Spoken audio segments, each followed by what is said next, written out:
Ngayong araw mga kalapatids ay February 20. Meron tayong kinaharap na problema dito sa ating pangangalapati. So ito naman sa mga hindi nakakalam, nagkalapati ulit ako. Dati naman ako nagkakalapati. Bumalik lang yung hilig ko dahil alam niyo na, stress reliever, and dahil din sa anak ko. So nagsimula tayo sa maliit na loop dito sa bubong, pang 4th floor, hanggang naka-acquire tayo ng mga ibon. Nangarap tayo na makasali one day sa karera, naka-join tayo sa NHPC, BBC, pero di pa tayo nakapag-karera.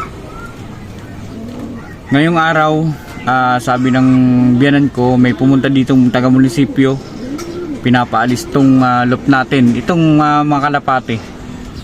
Siguro dahil may mga nagre-report na mga kapitbahay, no? Mga kapitbahay natin dito na ewan ko ba, hindi naman naiistorbo, di naman na ano ng mga kalapati natin, dahil yung mga kalapati natin, mga kalapatids, ay tinitrain naman na hindi sila yung kalapati na nakikita nyo ng mga nakatambay sa bubong or kung ano pa man para magkalat ng tae na kinaayawan ng mga kapitbahay. Pero wala, ganun talaga. Hindi ko alam kung paano ko magre-react, paano ko magsisimula ulit mag-isip. Pero ang alam ko lang, tigil muna tayo. Kakalasin ko muna tong loop na to. Hindi ko alam kung saan ko lalagay yung mga kalapati natin. Either iuwi natin to sa Bicol, dun sa probinsya ko. Hindi ko alam, na-stress ako, hindi ko alam paano ko. Kasi binigyan tayo ng palugit hanggang Sunday. Monday daw or next week babalik sila dito. Aakyat sila dito, sila yung magtatanggal.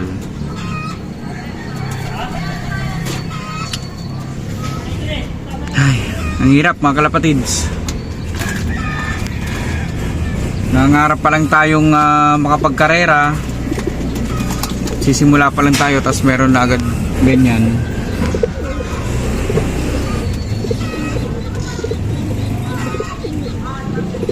Pinapaganda ko pa lang to eh.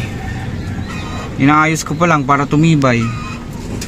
Tapos biglang kakalasin natin. Siguro may mga kapitbahay na ewan ko, naiinis, naiinggit. Hindi ko alam bakit nireport tayo sa munisipyo. Wala naman tayong ginagawang masama. Well trained naman yung mga kalapati natin. Andyan yung mga pupo nila sa loob ng loop natin para hindi nga makastorbo. Kasi alam ko naman na ayaw ng iba ng kalapati dahil kesyo nakasira daw ng bubong yung mga pupo.